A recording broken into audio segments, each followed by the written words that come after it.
नमस्कार। शराब पियो देश बचाओ योजना में लोग बढ़ चढ़कर हिस्सा ले रहे हैं, क्योंकि देश की डूबती हुई अर्थव्यवस्था को बचाने के लिए लोगों को शराब के नशे में डूबना होगा और इस योजना में लोग काफी मददगार साबित हो रहे हैं। पर उनके सामने मुश्किल ये है कि शराब के दाम बढ़ा दिए गए हैं। लॉकडाउन में शराब के दाम बढ़ाना उनके सामने एक भारी संकट उत्पन्न कर रहा है। कहते हैं शराब सेहत के लिए हानिकारक होता है, पर इस बात को गलत साबित करते हुए बीजेपी के नेता ने कहा है कि शराब पीने से गले में फंसा कोरोना वायरस खत्म हो जाएगा। अच्छा हुआ कि इस बात को सिर्फ हम लोगों ने सुना।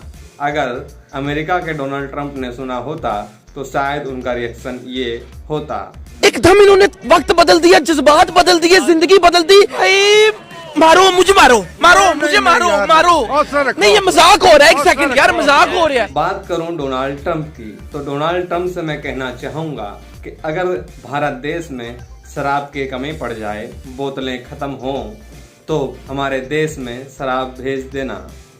जैसे हमने आपके यहाँ दवाई भेजी थी और हमारे यहाँ शराब की जरूरत है, तो आप शराब भेज दीजिएगा। इसके बदले में हमारे प्रधानमंत्री आपको ट्विटर पे फॉलो करेंगे और शराब खत्म होने पर अनफॉलो भी कर सकते हैं, क्योंकि आपने भी हमारे साथ यही किया था, तो फिटनेस भी हो जाए। इसके साधु संतों से मैं कहना चाहूँगा कि इस शराब पियो योजना के बारे में वो अपनी राय रखें।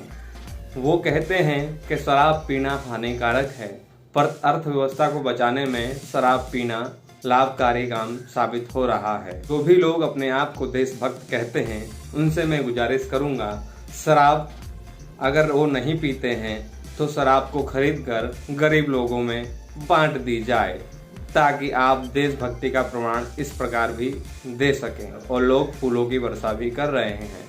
कई दुकानदारों ने तो हद भी कर दी।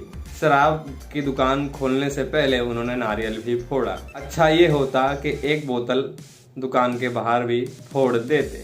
मुश्किल यहाँ खड़ी होती है कि गुजरात और बिहार के लोग देश की अर्थव्यवस्था को बचाने के लिए कुछ भी नहीं कर पा रहे हैं। दोनों राज्यों में शराब बंद है, तो गुजरात की जनता सरकार से अपील कर सकती है कि कुछ दिनों तक देश की अर्थव्यवस्था को बचाने के लिए शराब भेजी जाए, ताकि गुजरात के कुछ लोग इसमें कंट्रीब्यूट कर सकें। मुद्दे की बात यह है, अगर शराब पीना हानिकारक है तो शराब सरकार को लाभ कैसे दे रही है?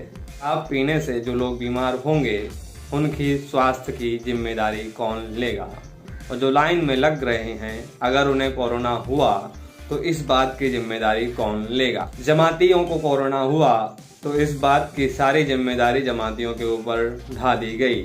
अगर शराब की लाइनों में लग करके अगर लोगों को कोरोना हुआ तो इस देश की जनता उन खाली बोतलों पर इल्जाम ना लगाए जो इधर उधर फेंक दी जाएंगी।